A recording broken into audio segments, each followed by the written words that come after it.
Hello, thank you all for joining. My name is Alejandro Delgado, Technical Manager of AleaSoft, and I welcome you to the second part of the webinar, Influence of Coronavirus on the Electricity Demand and the European Electricity Markets. If you could not attend last month to the first part of the webinar, please let us know in the comments so we can send you an email with the link to the recording. The main topics we will discuss today are: first, evolution of the European energy markets by Oriol Saltó, Data Analysis and Modeling Director of AleaSoft. And second, financing of renewable energy projects by Tomás García, Senior Director of Energy and Infrastructure Advisory at JLL. Please send us any questions you have using the Q&A menu, and we will address as many as we can after the presentations. Oriol, please, can you share your screen? Good morning. Thank you, Alejandro. Yes, let me share my slides. Okay, good morning. My name is Oriol Saltó. I'm in charge of data analysis and modeling in AleaSoft, and I will be the speaker in this first part of this webinar. The webinar will have two blocks. First, we will talk about the energy markets, the evolution and the future perspectives, and the second part by Tomás García will be about the financing of renewable energy projects in the current situation. During my speech, I will cover how the energy markets has been behaving since the last seminar, that's in the last 4 or 5 weeks, and but I will mainly focus on the last part, talking about the future and what are the perspective at the mid and the long term. Few words about AleaSoft. We offer forecasting services for the energy sector, covering most of the European energy markets. Our forecasts go from the very short term, day ahead and even minutes ahead, up to long-term reports covering up to 30 years in the horizon. We forecast the main variables of the markets, demand and price, but also renewable energy production and any variable that can be interesting for the energy sector.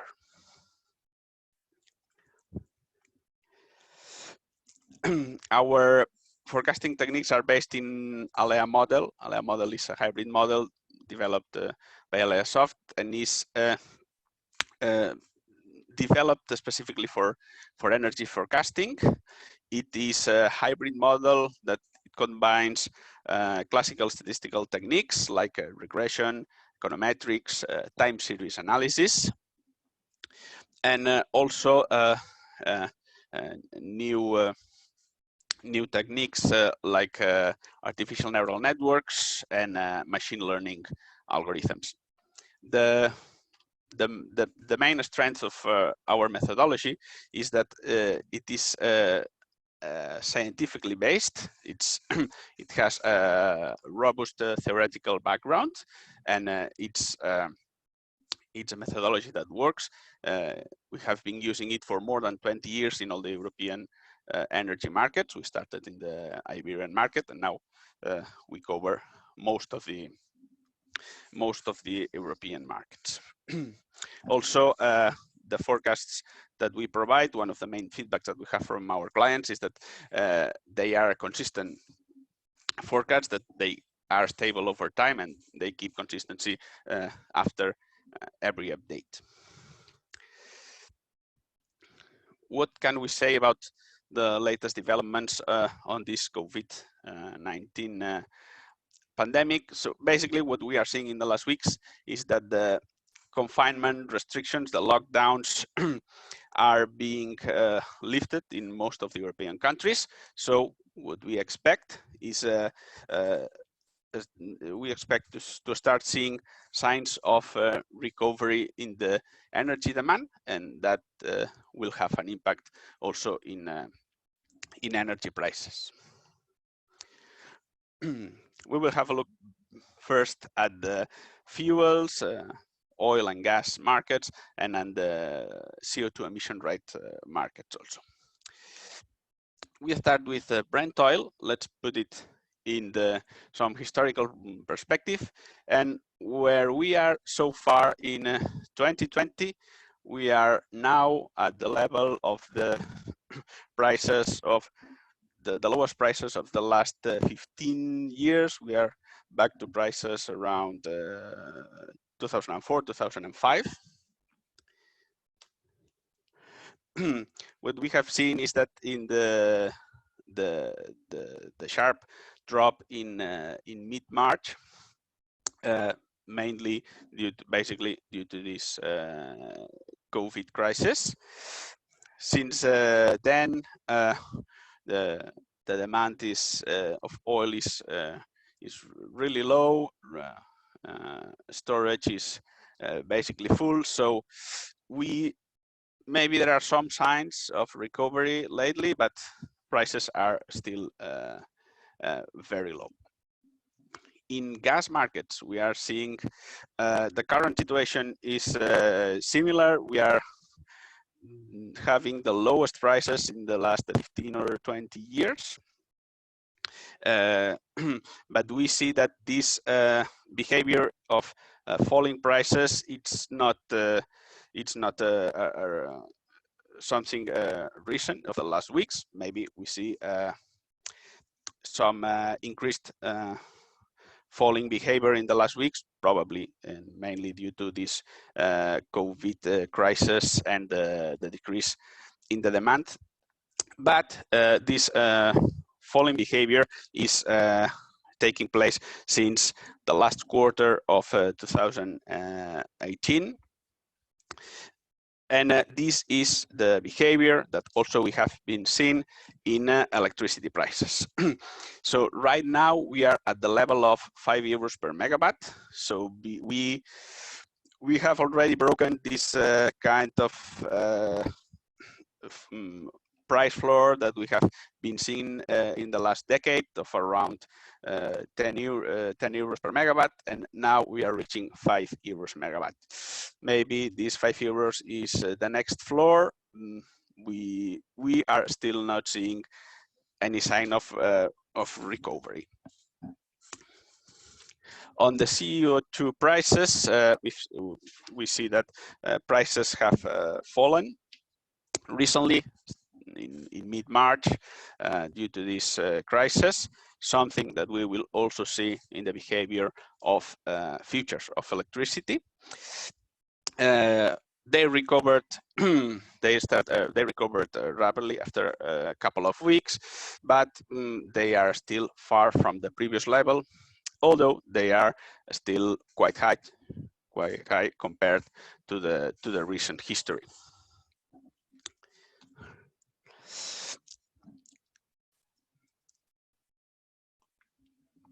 Moving to electricity markets, I will not cover all the markets because we don't have enough time, but I can point you to our observatory of energy markets that we have in our site.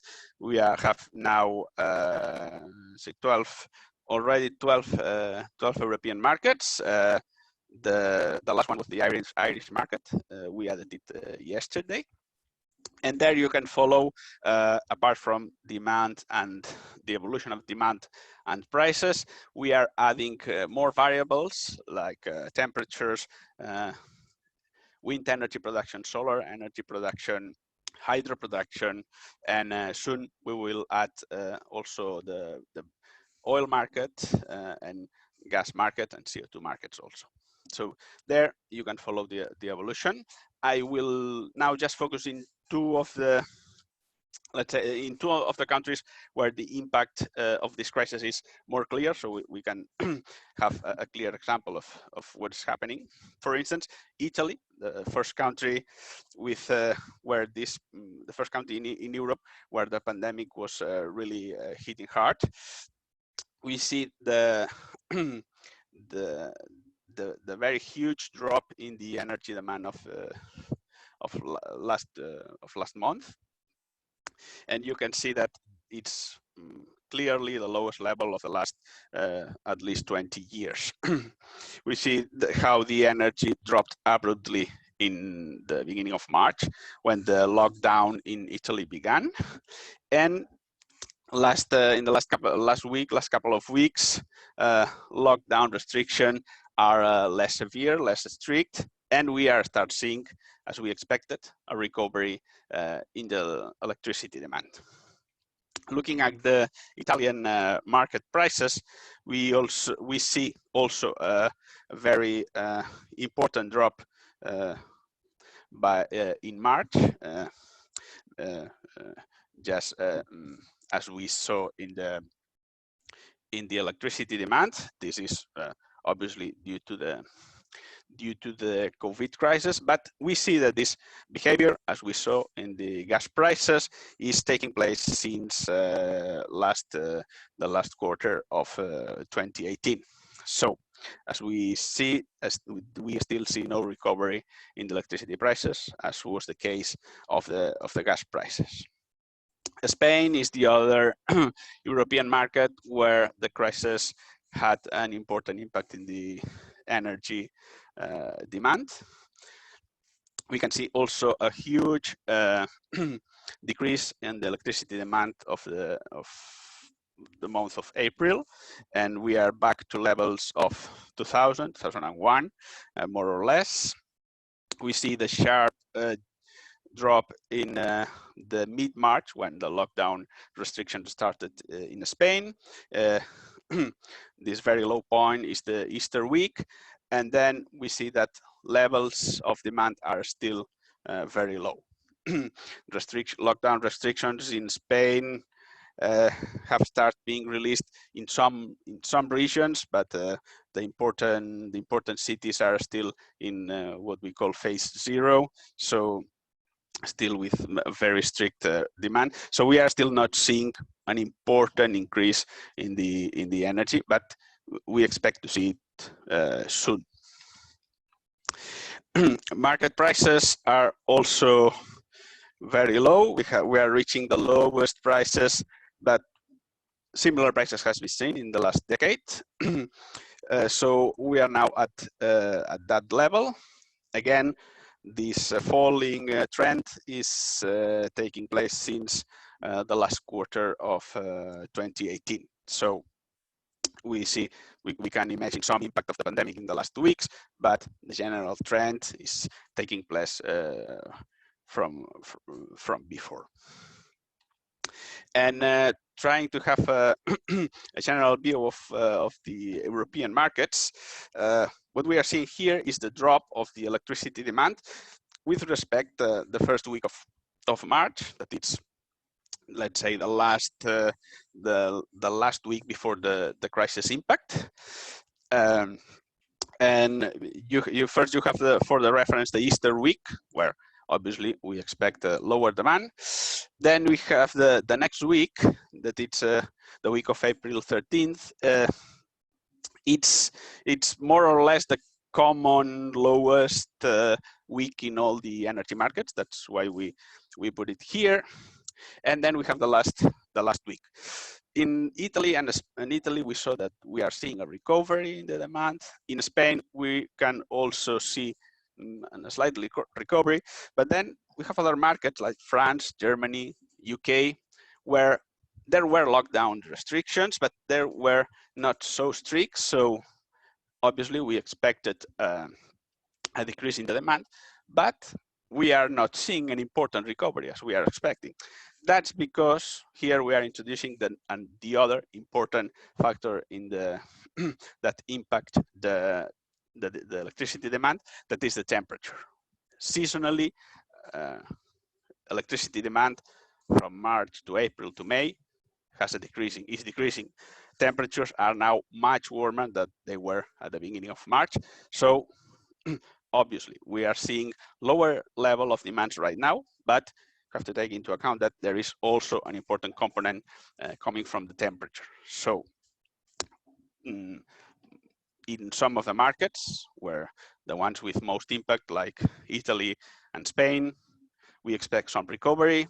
Some other markets that are very sensitive to temperature, like France and UK, maybe demand will not recover as we expect at the short term, but also because this is the natural behavior that we are expecting seasonally in the demand.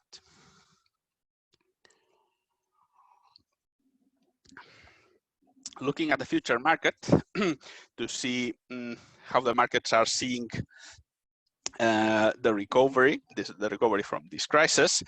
And we are seeing some interesting things, for instance, in the Brent oil futures. What we are seeing in the last weeks or last days is that at the long term, the equilibrium price is basically at the same level that it was before, around $55 per barrel. But what the markets are seeing is a slower recovery back to that equilibrium price. So it's an interesting behavior. In the gas markets, what we are seeing is that futures at the short or the close midterm are obviously adapting to this new level of €5 per megawatt, but the recovery is expected to be quite rapid, quite fast, and again, at the long term, in this case, even at the midterm, the equilibrium price of €15 per megawatt is the same as before the crisis. In the futures of electricity markets, what we are seeing, we already saw in the last webinar that in mid-March there was an important fall of the price in all the markets, also correlated with the fall of futures of CO2 emission rights. But as we saw also in the CO2 emission rights market, mainly in less than 4 weeks, most of the markets were recovering, but prices were not reaching the previous prices, and that's because the general trend of the prices, if you remember, was going down due to also the futures of the gas price also having a downward trend. So we are recovering from this panic reaction to the crisis, this very first fall, but then the general trend is still going down. There is an interesting case in the electricity futures from France that they quickly recovered, and they are now above the prices of before the crisis. That's because of the announcements on the reduction of the nuclear production for next year. And it's interesting to remember that whenever something happens to a French nuclear plant, prices go up in whole Europe. So maybe we are now seeing very low prices, but any problem that can happen in any nuclear power plant in France or in Belgium, it can have a fast impact in the electricity prices, and these high prices usually spread and are spread to all the connected markets in Europe. So something to have to take into account. And now let's focus in the the future perspective. Basically, what we are paying attention right now is how we will recover from this economic crisis.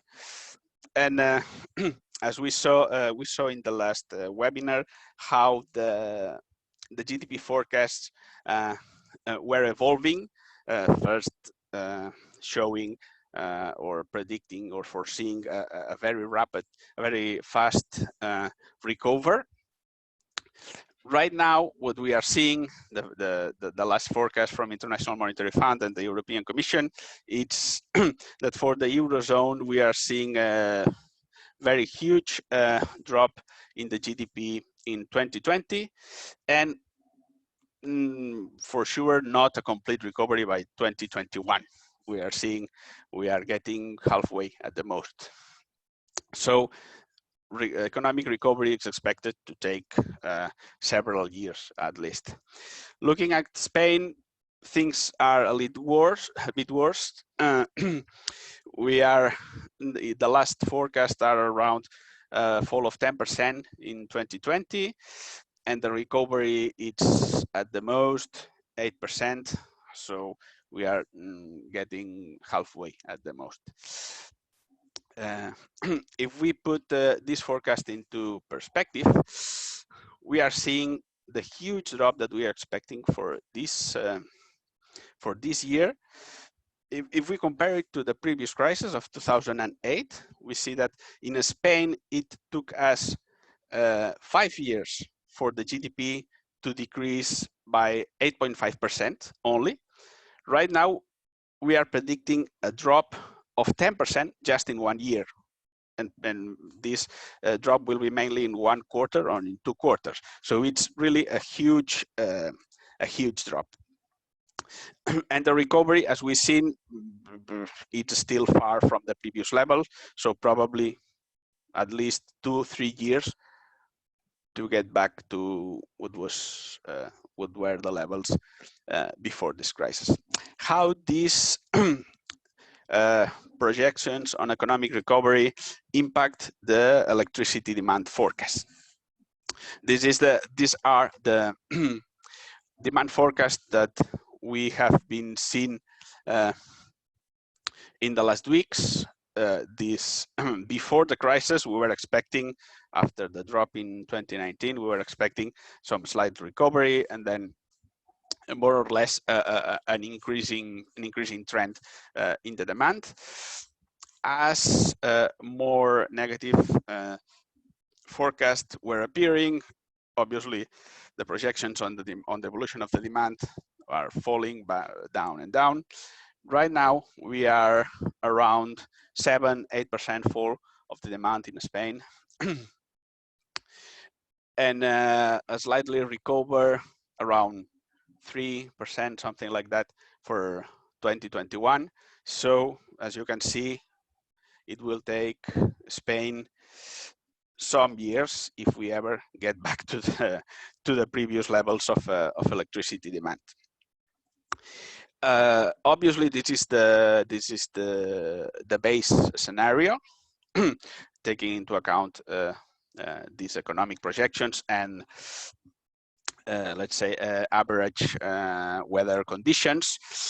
We also run simulations on alternative scenarios. In this case, we took some extreme temperatures from the last decade to see how, and you can see how the electricity demand can range around 6-10%, depending on the weather conditions. Also, taking into account a slower or faster energy recovery, we can also move around 7-9% of the fall in the electricity demand, just to see how how sensitive is the demand to these two factors, economy and weather conditions. About electricity market prices, what ALEA models are seeing right now, ALEA models are based on market equilibrium. They find this market equilibrium into the past historical data and project it into the future. And what we are seeing right now is that current prices are very far from this equilibrium price. I will go forward to the next slide, and then I will go back, just because it's it's easier to see what I am saying if I show this this forecast. That's a forecast that we made in November 2010, and basically this forecast is showing where the models expect at that time the market equilibrium to be, and how far we are right now for this equilibrium. We can see how in the past we also reached lower values far from this equilibrium, and how more or less fast the price get back to the equilibrium level. The same happen with high prices. So we are lower than the equilibrium price, so there is a pressure of the prices to go up in the midterm. But also we have gas prices that push the price low. Also the drop in the demand and the economic crisis uncertainty, these are factors that are pushing the price down. But as soon as gas prices stop falling, we think we are closer to that new price floor. And as soon as we are seeing a strong indications of energy recovery, prices will go up again, because this is the natural tendency of the price to go back to the equilibrium. And looking at the very long term, or at the long term, what we are seeing is that equilibrium price that we had before the crisis is still the same. It has not changed much. So as we see in the energy futures, at long term, equilibrium is more or less the same that we had before. And talking about the long term, we have to somehow we have to take the current situation as very exceptional, an episode of very low prices. And the idea is,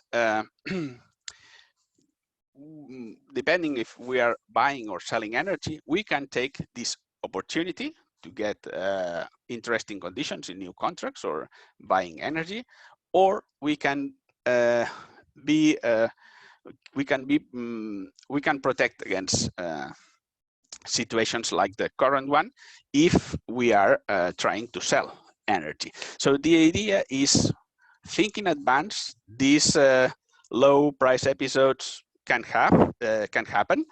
They will happen again for sure in the future from time to time. Also high prices episodes will happen. So the idea is be protected against these situations that go against your are not favorable to you, and have the opportunity to take advantage of these opportunities also. So think in advance, have a robust strategy based on reliable and robust market forecasting. So you have a clear vision of what's the future at the long term. And then you can have a strategy based on diversifications, where you go, when you start allocating the energy at different horizons, always taking the conditions that are more advantageous to you. And just some final remarks, nothing new here. We have seen how electricity demand falls are really important in most of the European markets. First signs of recovery of these demands are start appearing or will be appearing soon at the midterm. At the long term, recovery will depend on the recovery of the economic activity.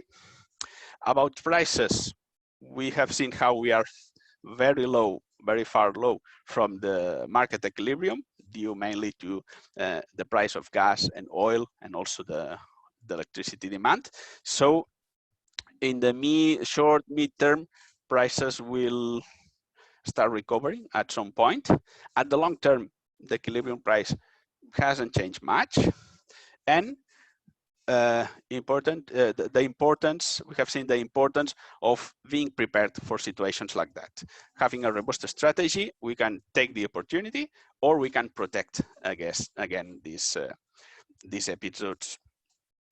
And just to finish, let me invite you to the third part of this coronavirus webinar series. It will be held on June 25th, and again we will see how the European energy markets are changing, and we will again talk about the financing of renewable energy projects. Thank you, Alejandro. Thank you very much, Oriol. Thomas, when you're ready, please share your slides. Sure.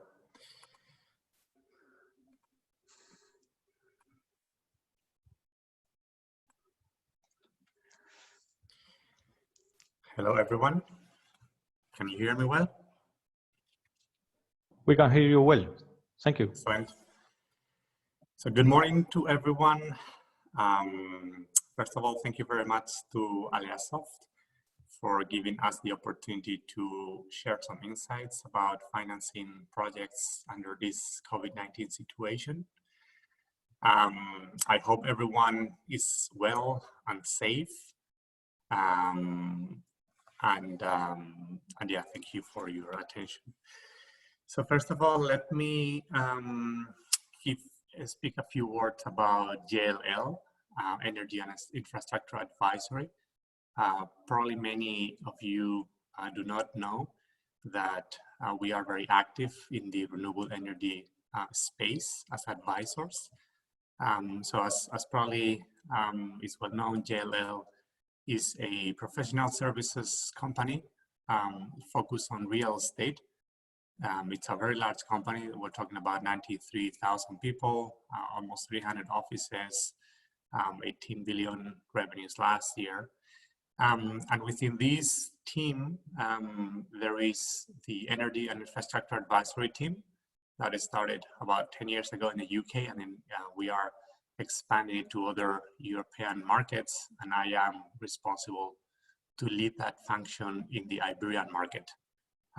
As you can see at the bottom of the slide, the type of services we provide are advisory services with regards to transactions, so buy side, sell side mandates, capital raise, debt financing. So we help our clients raise and structure either bridge or long-term debt facilities. We also do strategy consulting, valuations, and contracting. So enough about JLL. So let me move to the topic of today. And let me start with the good news first. I think it's fair to mention that the good news is that most countries across the world are or have passed the peak of the COVID infection curve. So as you can see in this chart, and this is not even of today, it's a few days old, but you can already see how most of the countries are, going down the curve. So that's the good news, and we should all be quite happy about it, I believe.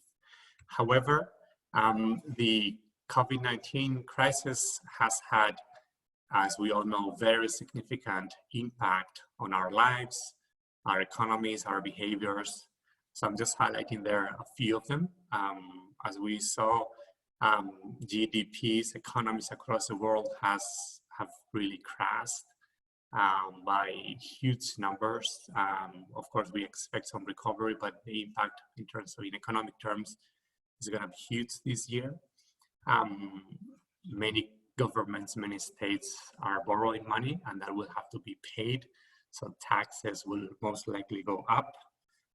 Inflation will go also up.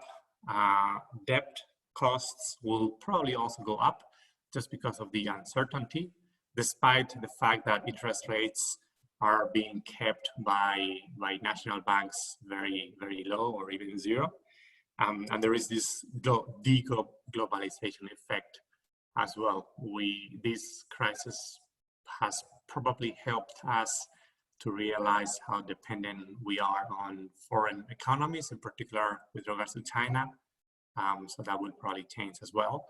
And finally, in human behavior. At the end of the day, there are many things in our lives that we are changing, and we will change. I was in the streets this morning in Madrid, and I saw a lot of people wearing masks. As of today, it's compulsory to wear masks. So that's only one example of things that will change in our behavior. In terms of GDPs, Oriol has mentioned it before. This is a chart that represents many major economies across the world. So this year they will all fall by huge percentages. In the case of Spain, there is different data points depending on who you ask, but it's clear that the economy will fall dramatically. The good news is that in 2021, we're expecting some recoveries, of course, not as much as we would like, but a huge impact in the economy. Also in human behavior, or behavioral changes are driven by this crisis. These are the results of some recent polls. Almost 30,000 people were asked in 14 countries. And in light of these charts, you can really see how people is concerned. Sometimes is scared. Sometimes they have, doubts about coming back to normality, or the new normal as it's called. So this also has a significant impact on our lives. What about financing? What about renewable energy financing? So what we have seen, or we are seeing in the renewable financing markets, is that it is really two factors that are impacting most the way and the conditions under which renewable energy projects are financed. And those two factors have to do, of course, with the top line, if you want, with the revenue streams of those assets at SPV level. On one hand, power prices, as Oriol mentioned, and on the other hand, PPA prices. So those are really the two major aspects that are being impacting renewable energy financing. With regards to power prices, of course, it's difficult to say anything about power prices in the forum of an expert like AleaSoft, but I think my messages are very much in line with what Oriol just explained in his presentation. So if you can see this chart on the left-hand side of the slide, these are power prices in the MIBEL, the Iberian electricity market, daily prices for the last almost 6 months. And you can see this downward trend. And this downward trend didn't start 2 months ago. It's not just a result of the COVID-19 situation. It's a result of something coming up from much way behind. Lower oil prices, lower gas prices, lower CO2 prices, and of course, in the last 2 months, lower demand. All of these have resulted into this drop, very significant drop in power prices. But as Oriol also mentioned before, if we look at the futures, especially power futures, yes, there is some impact in the prices, but even already in Cal 21, we do see a significant recovery. And if we look at longer term, the recovery is very clear. So it seems that from a power price perspective, this situation is a temporary situation. Of course, there is a big drop at the moment, so it's a very significant damage, if I can call it damage, to power prices, but it seems to be a temporary situation. So what about PPA prices? Of course, PPA prices are following power prices, but they also take into account other aspects, primarily like macroeconomic trends, uncertainty, funding costs, etc. So what we have seen is a similar effect with regards to PPA prices.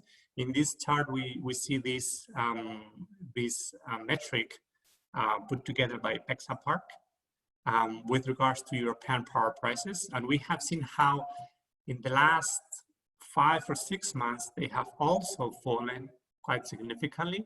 Just to give a range, I would say between 4 to 6 euros per megawatt. Of course, this varies depending on the technology, the term of the PPA, the country, of course, so there's many factors. But I think it's quite agreeable that the general trend is that we have seen this fall. In this case, again, in the chart, we can see how about half of that fall, 2 to 3 euros, are due to other factors, not only the COVID. But yes, in the last 2 months, we have seen, and you can see a clear drop there in the chart, a significant impact due to COVID. Of course, I think this has to do more than anything with uncertainty. So basically, what does that all mean in terms of implications for financing renewable energy projects? So in this chart, I'm trying to summarize lots of implications. So on one hand, we have lower prices on PPAs, lower prices on power markets, plus this economic uncertainty caused by the COVID-19 situation. This translates into, when it comes to a non-recourse, and this is important to highlight, non-recourse structured finance scheme, this translates into lower revenue projections. So when banks or financial institutions do their debt sizing exercises, they use these power prices, these PPA prices, and in one word, they can fit less debt. It's not that the conditions have changed, but they can actually fit less debt. So this means that the levered ratios will be lower, and as a result, less attractive financing conditions overall. This translates in turn into lower IRRs at equity level, of course. So at the end of the day, when power prices and PPA prices are lower, the overall attractiveness of our particular project is significantly reduced. That means lower IRRs. And the implications in the market of these decrease, financial attractiveness of each of these projects means that some sponsors of those projects are kind of waiting and seeing what will happen. So some of them maybe are not in a hurry. They can, quote unquote, afford the luxury of waiting because their financial situation is better, because they don't have so much pressure, because the permitting allows to do that, different factors. So they're waiting and expecting a recovery of those power prices and PPA prices. It is important to mention that it's not all of them. We have been speaking to many financial institutions in the last 4 weeks or so, and some of them do tell us, yes, we have seen how sponsors are putting things on hold, but many of them are also telling us that they continue to do financing. The sponsors continue to push forward those negotiations, so the market has not at all stopped.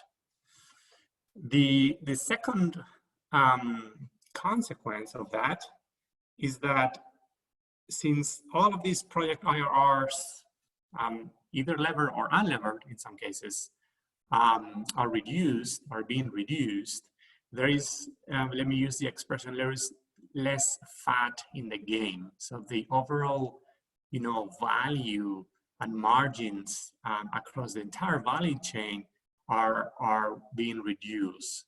So that means that there is increasing pressure on all costs, both for CapEx and OpEx in the project across its entire lifetime.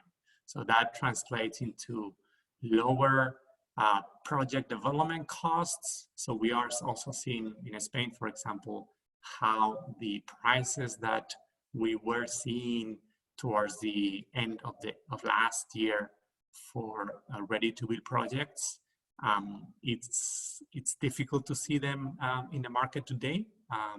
So those prices, sometimes above 100,000 euros per megawatt peak, are hardly achievable these days. We're also seeing how EPC prices are being under pressure.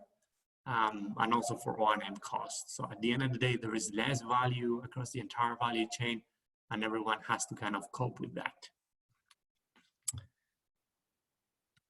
And my final slide, I also wanted to share some, more specific data on the type of financing terms we're seeing in the market. First of all, there is a few logos there of a number of financial institutions, mostly banks, that we are seeing most active in Spain. That doesn't mean that all of the banks are there, not at all. There is many others. So if there is any other bank which is not there, forgive me. But these are the banks that we are seeing most active in the Iberian market in the last, let's say, 1 to 2 years.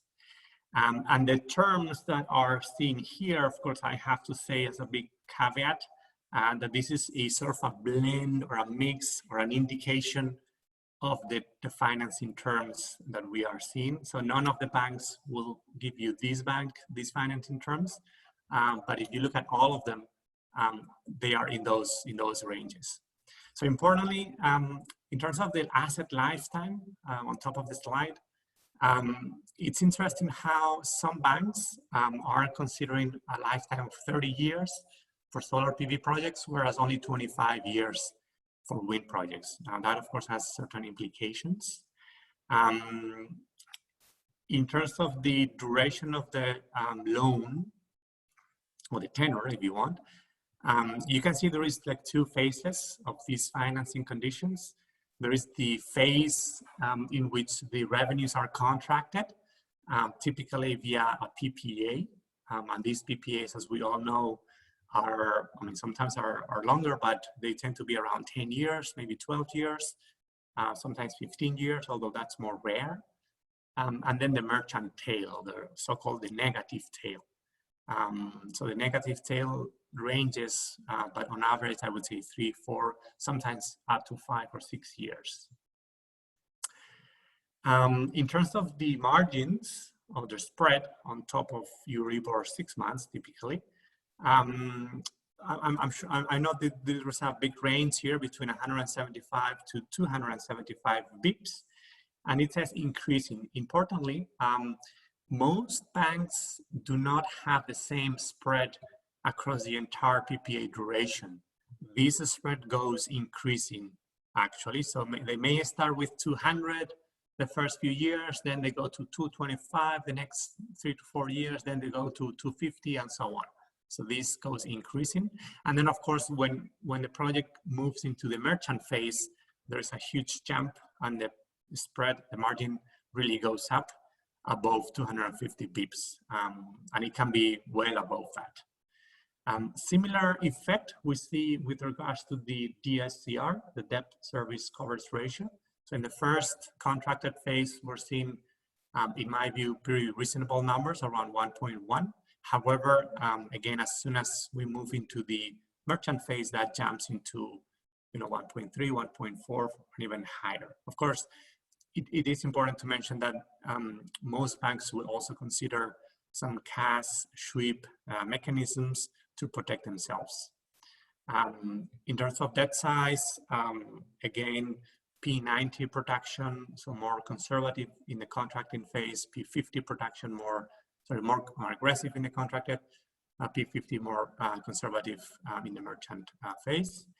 And then DSCR, debt service reserve account, again, 6 months typically, then moves to 5 months. With all of these conditions, we are getting leverage ratios up to 60, 65, and this is an up to. So in the best projects, very well optimized in terms of CapEx and OpEx, we will get to these numbers. For not so good projects, especially given the situation of power prices today, we will be at lower levels, maybe in the 50% range. And then there is, structuring fees, commitment fees, and VAT margin. So this is some market intelligence that I wanted to share with everyone. I think that's it for me. So I think we have still 10 minutes to answer any questions. So I'll be happy to do that. And thank you very much for your attention. Thank you very much, Tomás. We will start now with the Q&A section of this webinar.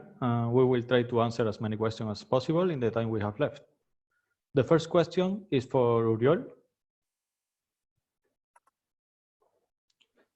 You are showing how power market prices are far from equilibrium right now. How much low can they go? Well, thank you, Alejandro. Well, there is a limit on the prices depending on the market. We have €0 per megawatt hour in Spain, but some other countries allow negative prices. So the lowest that the prices can go is what the market rules say. The important is that price can be as low as the market allows for given hours in consecutive days. Also entire days can be in zero or negative prices. But the important is that these low prices cannot be kept for too much long, because then the market doesn't work. Market cannot go with cannot work with negative prices or with very low prices for too long. So prices can go even lower than the current situation, but they at some point they have to recover, and the lower they go, the faster they will recover. That's the idea. Thank you, Oriol. The next question is for Tomás. How valid are the long-term feasibility plans for renewable projects made before the crisis? For example, at the end of 2019. Yeah, thanks for the question. So I think in the long-term plans, in my view, do not change much. As I mentioned, this is a very dramatic but temporary situation. In fact, if we see that of the PNIEC, the National Energy Plan for Spain, up to 2030, so there is significantly aggressive renewable energy targets there. I don't think those will need to be amended by this situation. So the short answer is very little. Thank you, Tomás. Next question for Oriol. What do you recommend to big electricity consumers in this situation of low spot prices? Well, for big consumers, also for producers, as I mentioned, the best strategy, the safest strategy is diversification. So take at every moment the most. Take the opportunity when the conditions are favored to you. Put some energy at the long term with a PPA, at the midterm with a bilateral contract. Buy futures in the futures market. Have some remnant, so you can take the opportunity if the market conditions like this one are favorable to you. So the advice is diversificate. Don't put all your eggs in the same bag. Start putting some of your energy at different horizons, so you can take the most favoring conditions to you at each moment. So the short question is diversification, even if you are buying or if you are selling energy. Thank you very much, Oriol. Another question also for you, Oriol. Are there other prediction models that market equilibrium possible? Yes, there are. The answer is yes, and at the long term, most of the models that have been used until, well, for a very long time are mainly models based on fundamentals, models trying to optimize the production of every single power plant. And what we have is a completely different vision of the problem. So we are not looking at power plant by power plant, because this is kind of risky to make assumptions on the strategy of every single plant. We can do that for the next for tomorrow, maybe for next week, but it's not possible to assume what will be the strategy of every single power plant in 20 years. So we are having a statistical approach. So looking at the historical data, taking it in different aggregations. So seeing what is the equilibrium at the annual level, at the monthly level, per weeks, per days, even per hours. So we are. So what we have is the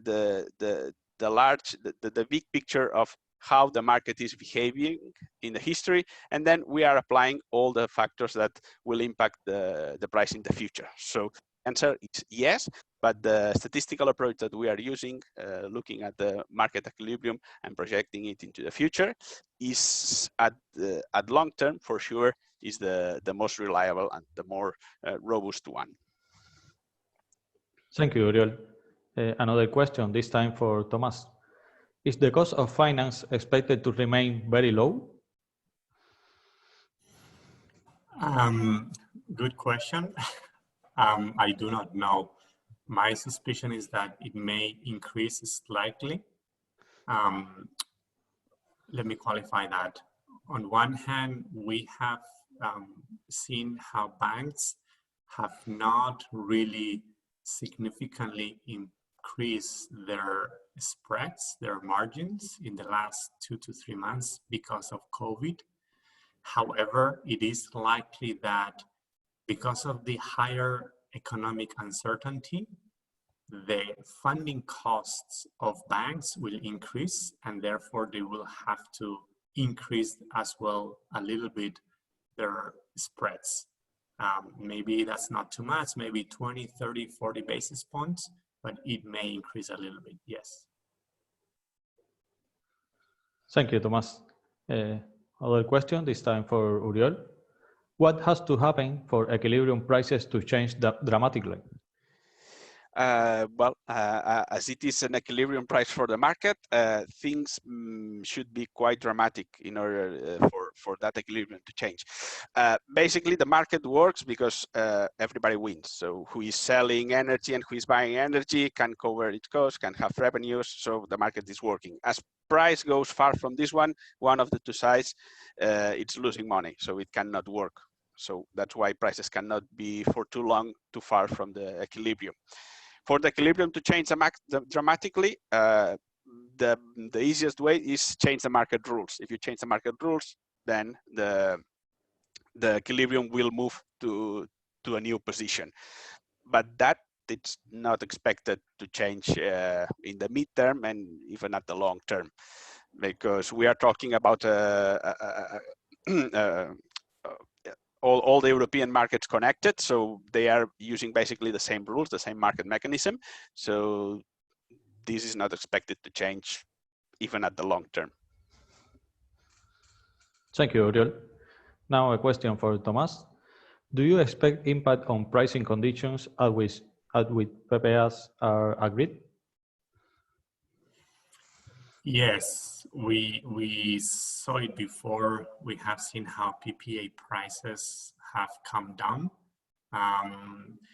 By pricing conditions, I guess, Antonio, you mean prices? Yes. However, there is all other implications as well. For example, I think the bankability or the security package of a PPA will also be impacted, as we have seen how prices can go down very rapidly and very much.